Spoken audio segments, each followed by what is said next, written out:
28 फरवरी 2026 की वो सुबह जब पूरी दुनिया सो रही थी, तब ईरान की धरती मिसाइलों के धमाकों से दहल रही थी। क्या अमेरिका और इजराइल ने मिलकर दुनिया के सबसे बड़े दुश्मन का अंत कर दिया है?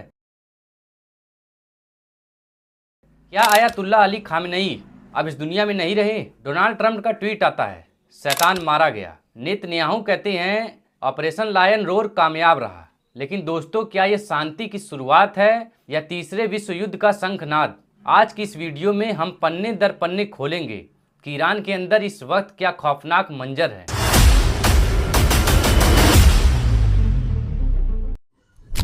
सुबह के 5 बजे इजराइल ने वो किया जो मोसाद के सिवा कोई नहीं कर सकता था। ईरान के सबसे सुरक्षित बंकरों पर बंकर बस्टर मिसाइलें दागी गईं। दावा किया जा रहा है कि खामनेई का पूरा खानदान इस हमले की भेंट चढ़ गया। लेकिन सवाल ये है कि मोसाद को कैसे पता चला कि खामनेई उस वक्त वहां मौजूद थे? क्या ईरान की फौज के अंदर ही कोई गद्दार बैठा था? क्या तेहरान के बेडरूम तक इजराइल की पहुंच हो चुकी है? ट्रंप कह रहे हैं कि हमने ईरान की रीढ़ की हड्डी तोड़ दी है, लेकिन ईरान का विदेश मंत्रालय कह रहा है खामनेई जिंदा हैं और बदला लेंगे। लेकिन दोस्तों, जंग सिर्फ नक्शों पर नहीं लड़ी जाती। मिनाब शहर का वो स्कूल जहां 108 मासूम बच्चियां अपनी किताबों के साथ मलबे में दब गईं। ये हमला सिर्फ कमांडरों पर नहीं था, ये उन मासूमों पर भी था जिनका इस राजनीति से कोई लेना देना ही नहीं था। जब एक पिता अपनी बेटी के स्कूल बैग से उसकी पहचान करता है, तब रूह कांप जाती है। ट्रंप जिस लोकतंत्र का सपना दिखा रहे हैं, क्या वो इन मासूमों के खून से लिखा जाएगा? इजराइल पर आरोप लग रहे हैं कि वो हमास के बाद अब ईरान में भी वही खूनी खेल खेल रहा है। ईरान चुप बैठने वालों में से नहीं है। उन्होंने बटन दबाया, ऑपरेशन फतेह खैबर।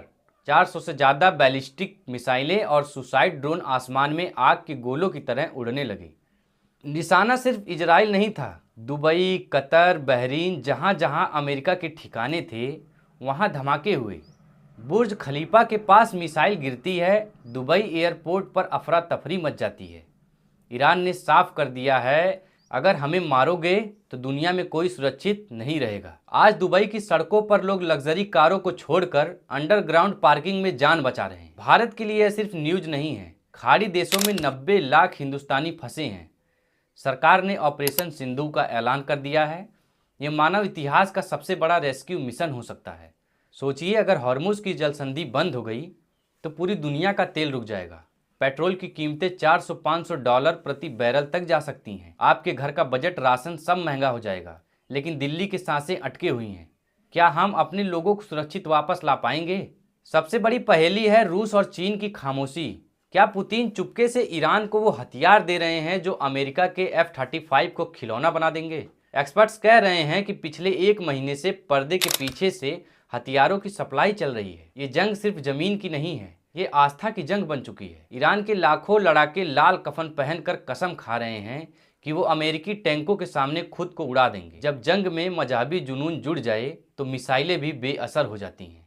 28 फरवरी 2026 की यह सुबह हमें उस मोड़ पर ले आई है जहां से वापसी का कोई रास्ता ही नहीं है। क्या इंसानियत जीतेगी या बारूद का ढेर सब कुछ राख कर देगा? आपको क्या लगता है? क्या खामनेई सच में मारे गए हैं? क्या भारत अपने 90 लाख लोगों को निकाल पाएगा? अपनी राय कमेंट में जरूर बताएं और वीडियो को शेयर करें ताकि सच हर किसी तक पहुंचे। नमस्कार, जय।